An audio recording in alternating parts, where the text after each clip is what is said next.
Good afternoon, everyone. Thank you all so much for joining us today on our Ask the Expert. Today, we will be unpacking quite an important topic, especially it being Teen Suicide Prevention Week. Today's topic is on lack of social connection, difficulty of being a teen. And joining us today is Ravendri Govender, who is an educational psychologist in private practice at Japuri Primary School in Johannesburg, with a Master's of Social Sciences and Educational Psychology from the University of KwaZulu-Natal. She serves as a research supervisor to the postgraduate psychology students at the IIE Varsity College and also leads mental health advocacy initiatives through her role as the project coordinator at the KZN Mental Health Advocacy Group, including the flagship Durban Mental Health Advocacy Walk.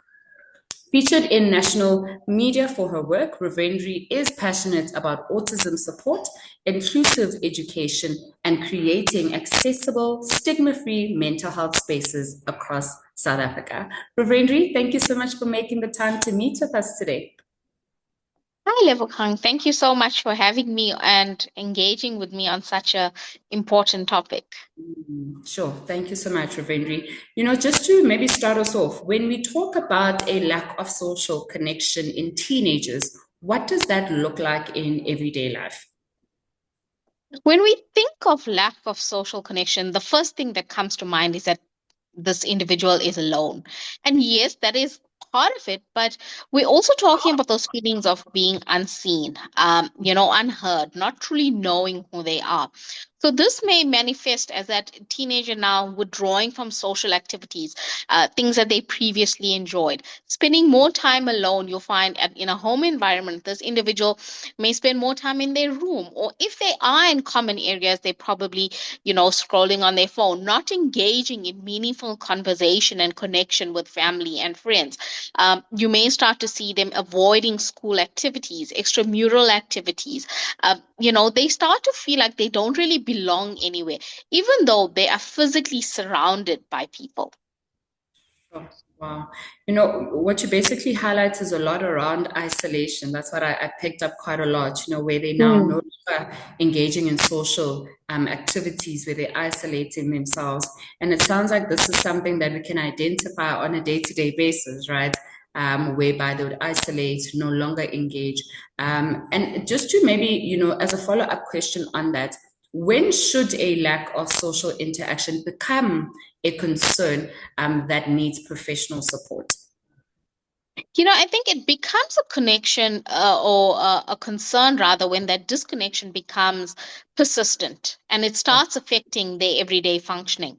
It starts to affect things like their mood. This teenager is now more, angry, irritable, sometimes very, very aloof in their responses. It starts to affect their sleep, sleeping more, sleeping less, school performance drops. And I'm not just referring just to the academics, but the holistic performance in terms of their school life. Like I said, withdrawing from from extracurricular activities, no longer wanting to socialize with their peers at break. You might start to see a lack of a lower degree of motivation in this individual, all contributing to now feelings of negative self-worth.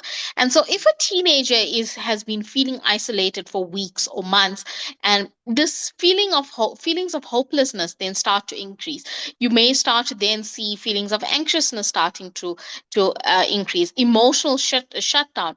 And you may even hear them starting to say things like, no one would care if I wasn't here. And that is the clear signs that they need to seek professional support. Early help really does make a difference. So if you as an adult or a peer see that there's a change, rather act and be wrong, and when you check in then leave it too late, and you realize you could have done something to help this individual. I love what you said there, Ravendri, to sort of encourage all of our viewers today that even if it's one thing that you see, rather act on that, and be wrong than to not do anything about it at all. I love what you said there. And it's important that people, even if they see just that one sign, that feels like this person needs professional support, that they reach out for that help. I love what you said there. Now, Ravendri, why do you think feelings of loneliness and disconnection seem to be increasing amongst teenagers today? Well, if you think about, the world in which a teenager is growing up now versus the world in which a teenager grew up in, a couple of years ago. We're living in a digital age which means that they're growing up in a world that is incredibly fast, competitive, more performance driven, but also very isolating. Like, most meetings, engagements are online. Yes, it's easy, but it organically removes that social connection. But then also, if you look at a teenager's life, there is that pressure to succeed academically, to look a certain way, have that perfect online life, all whilst trying to figure out with who they are. Your teenage years, from a developmental perspective, is a time in which a teenager should be exploring who they are, making mistakes, learning from these mistakes. But if you now feeling this pressure to put out and portray this perfect image, there is no room for making error and learning from that. And then, so, the other factors that contribute to this altogether is social inequalities that they may be facing, family stress, ongoing uncertainties. And so you start to see that many teenagers feel emotionally overwhelmed and disconnected, even though they don't necessarily have the words for it. And you may also see that they are they have numerous followers on social media. They are engaging on social media, but these are not meaningful, in-depth connections, which is what is needed in order for us to decrease that lack of social connection that we were talking about at the beginning. It's quite interesting to hear, how there's been such a difference in terms of interactions around teenagers, particularly, Mm. today versus back then. Where there's a lot of dependence on social media, which is going to lead to my next question, right? How does then social media and constant online interaction affect a teenager's sense of real connection and belonging? If I think about when I was a teenager, without giving away my age, I was forced to play outside, play with my siblings, with my friends, engage, have conversation. So when I think about a teenager now and how social media plays such an integral role in their lives, I think social media can be a double-edged sword. And on the one hand, it can help them feel connected and find communities that they can relate to, especially with the diversity that we're finding ourselves in today's day and age. But on the other hand, I think social media can replace, and often does replace, depth with visibility. Like I said, teenagers may have hundreds of followers, but they can still feel deeply lonely. These old online connections and interactions don't always provide that emotional safety and empathy, as well as that mutual understanding connection that a face to face interaction has. And, teenagers are constantly then comparing themselves to other presences that they see online, which now increases that feelings of rejection and inadequacy that they may have already been feeling prior to engaging with an online environment. Yeah. What you said there, Ravindri, around the dependence on social interactions and how it sort of breaks that human element, right, in the interactions. Mm, And it seems as though teenagers right now are so dependent on social media. And that's where peer pressure comes in, right? Where I'm seeing this person and they're living this amazing life that I would like to live, but now I feel, a bit, I tend to like question, my purpose if I'm seeing this particular person, mm, on social media, living their life, living the life that I would like to. And I hear what you're saying around, teenagers' sense of real connection and belonging tends to go away quite a lot, especially when there's a lot of dependence on social mm, media. Now, Ravendra, sometimes with teenagers, it can be very hard to sort of see the signs straight ahead. Some of them are very good at sort of hiding those signs or those emotions where they seem very mm. fine on the surface. What are some of the emotional or behavioral signs that might suggest that a teenager is feeling socially disconnected, even if they seem fine on the surface? At the forefront and often half there, it's that feeling that you'll start to see they become quieter, emotionally flat. So if a colleague or an adult or somebody asks him, "How was your day?" you'll start to get the one-word answers. It's fine. Everything seems fine. It was okay. They won't be an elaboration. They won't tell me about your day. So even if you, mom or dad or somebody says, "Tell me about your day," to try and elicit a response, you'll get, "It was okay." The same old. No elaboration, whereas others you might start to see that they become irritable, easily angered, and again contributing to those changes in sleep. And decreased or increased appetite, low motivation. They may joke around about being alone. And, that is that attempt of trying to mask how they actually are feeling. Some of them may downplay their feelings because remember, social isolation doesn't happen overnight. It's a long, drawn out, slow process.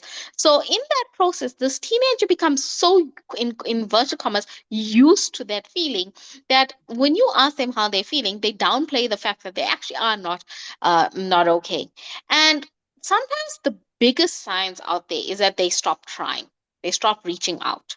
They stop caring. They stop believing that connection is possible because over time they've taught themselves, not saying that this is correct, that nobody cares. It's all, I've been fine on my own, not realizing that help is available. So they have taught themselves to believe that they're fine on their own and there is no need to care. Sure. You know what you said around they get to a stage where they normalize certain behavior and it seems fine to them because it's something that they've been going through for a long Mhm. period of time and it gets to a point where it's a norm for them. It's Mm. nothing. And it's quite interesting to hear, some of those emotional and behavioral signs that, people should look out for, whether it's parents or even educators, right? It's very important Mhm. that they be on the lookout for those signs. Now, from your experience, Ravindri, as an educational psychologist, right, what role do schools particularly play in either supporting or unintentionally worsening social disconnection amongst teenagers? Schools play a massive role in this. A school environment is where most children spend most of their time. If you look at the 24-hour day, that is where the bulk of the time is spent. And I love how you say unintentionally because most educational settings go in with the environment that they need to produce holistic teenagers. And sometimes, we're trying to do the right thing, but unfortunately, it doesn't work out that way. And so when schools prioritize emotional well being, inclusion, feelings of belonging, they create powerful protective spaces where children and teenagers feel safe enough to speak out if they're not feeling okay. They may speak to a teacher, they could speak to a colleague, a friend, somebody out there. But when there's an overemphasis on academic performance, discipline, and when I mean discipline, I mean, strict falling in line military style discipline, or when there's that comparison between students in the classroom, some teens feel invisible. They start to feel left behind. Then you'll see bullying sprouting up. When there's a lack of support services at play or rigid systems, it unintentionally deepens these feelings of isolation, and that's when you have these negative interactions that start fighting on the playground, name calling, the gossiping, the spreading of rumors, all of which leads to bullying because this individual is now suffering, but they don't have a safe outlet in which they can actually express how they are actually feeling. Sure. What you said there around schools is basically an environment where children spend a lot of their time and a lot can happen during that time. And it's important that if a child is going through a hard time, that they speak to their teachers. A very random question, Ravindra. Sometimes we do get calls from children in the call center. And when we ask them, what's your support structure looking like? Who is it that you could speak to? They will say no one, right? And how do we sort of engage with teenagers to sort of prompt them to think a bit more or further around the support structure? How can we sort of advise or suggest, to say, go to your school, speak to that teacher, speak to a friend, because maybe there is also an issue of trust, right? To say, if I speak to teacher, what if she then tells my parents about what's happening? How can we have those conversations with children to sort of encourage them to reach out to teachers at schools? Mm. It is a difficult one because, like you say, there needs to be an element of trust there. But naturally, you'll see in a schooling environment, there will be a specific teacher that a child gravitates towards. Not in like for the whole school, but different Yeah. teachers have that role with different students, and you'll Mm. start to see that conversational elements start to come in, where the teacher asks how your day, how you doing, those sort of things, and you'll see that the teenager then themselves, or the child, may start to unknowingly realize that they are actually comfortable engaging in Mm. conversation with this teacher, Mm. or with the deputy principal, or the school counselor, or the cleaner, whoever it is. Mm. That's how you know that this person truly and authentically cares for who you are and your well-being as an individual and as a child in that schooling environment. You True. don't have to say to them, I'm going through XYZ, these are my problems. Simply saying, I'm not feeling okay is Mm. enough to start Yeah. that conversation. Mm. It's one step at a time. Sure. You may feel like this person is going to judge you, but I can Mm. guarantee you, somebody who becomes an educator, or somebody who works towards helping and enhancing the well being of a child, is not doing that to judge a person. They're doing this because they care. 99% of that time, that individual is going to help you get the necessary help that you may need. Yes, you may say to them, do not tell my parents. And unfortunately, that it may not be a promise that that teacher can keep. But remember, they're doing that to act in your best interest. Mm. You, in order to heal from lack of social connection and that feeling of suicidal ideation, support needs to be all round. Your teacher Mm. will support you at school. They will help you receive and ensure that you receive the necessary support at home as well. So, them telling your parent is not breaking your trust, it's Yeah. them acting in your best interest as a child. And I think, as educators and people who work in the schooling environment, we need to remember that teenagers are more likely to respond when they feel heard, not Mm. corrected. So Mm. validate those feelings and don't correct how they're feeling. You're never going to hear from them again. They're never going to open up.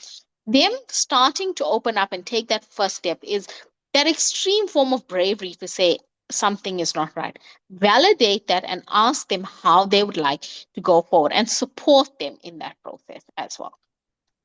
The words that you just shared, Ravindra, is so encouraging. If I were a teenager, I would feel so empowered, to reach out for help. And I love what you said about, educators to say, at times, this is what I like saying, at times we tend to listen to respond, but we don't listen to understand what exactly is going on.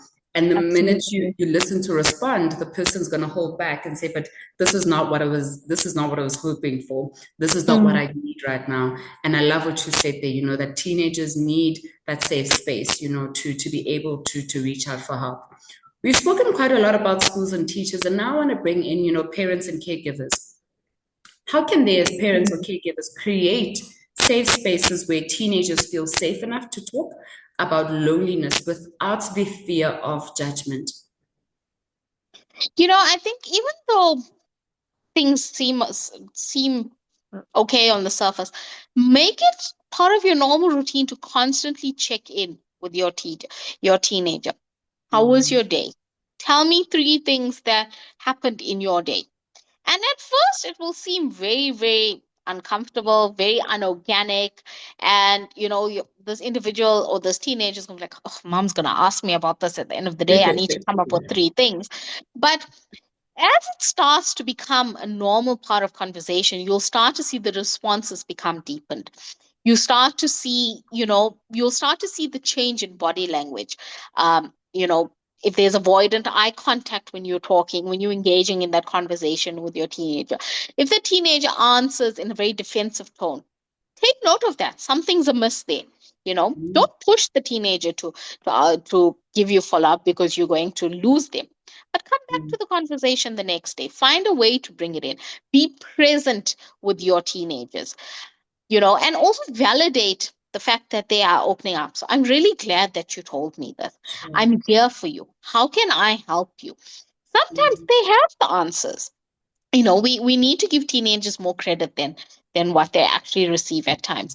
And sometimes they just need an adult to talk it through. You Mm. know your child best.